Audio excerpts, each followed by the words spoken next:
Here we are going to study about Waters view in detail. This Waters view is considered to be the most classic and standard view for the evaluation of paranasal sinuses. That's why it is called as paranasal sinus view. Based upon the direction of central ray or X-ray beam, it can also be known by multiple names. We can call it as an occipitomental 45-degree view, Pareto-eccantheal view, postero-anterior view for sinus. Now let's learn about indications of postero-anterior Waters view. So it is basically used to study paranasal sinuses, particularly in the evaluation of maxillary sinus. So with the help of this Waters view, we can detect and confirm the presence of oroantral fistula, maxillary sinusitis, pushed root tip or tooth into the maxillary antrum. This view also allows visualization of other sinuses like frontal sinus, ethmoidal sinus, and sphenoidal sinuses. Sphenoidal sinuses are projected on the palate when the view is taken in an open mouth position. This is an excellent radiograph to study bones of the middle third of the face like maxillary bone, zygomatic bone, orbital bone. Thus, this view is helpful in knowing the mediolateral and supero-inferior extension of any kind of benign and malignant lesions involving these bones. This view is also helpful in studying fractures of orbital rim, zygoma, and coronoid process. So all these are indications of Waters view. Now let's learn about the procedure. The film is placed vertically in the cassette holder and the cassette is kept in front of the patient.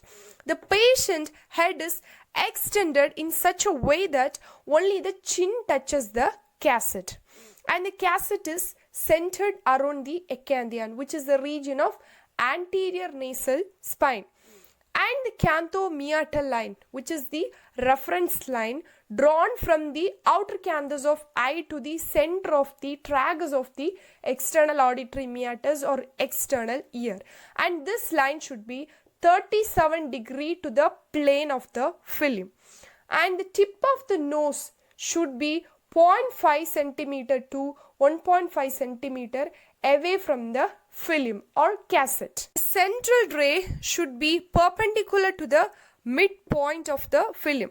It enters through the vertex and it exits through the eccantheon. So vertex is the highest point on the parietal bone. That's why this projection is known as Pareto-eccantheal view. So in this view, we are directing the central ray or X-ray beam from the posterior region of the skull to the anterior region.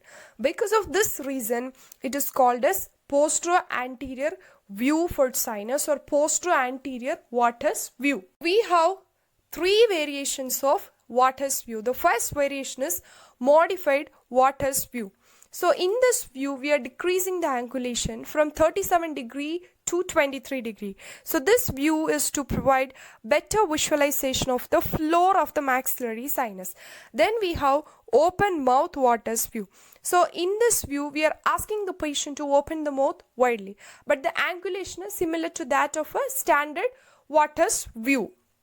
So this view is to provide better visualization of the sphenoidal sinus. Then we have 45 degree occipitomental view. So here the angulation is 45 degree. So we are increasing the angulation and also we are asking the patient to open the mouth widely. So this view is to provide even more visualization of the sphenoidal sinuses.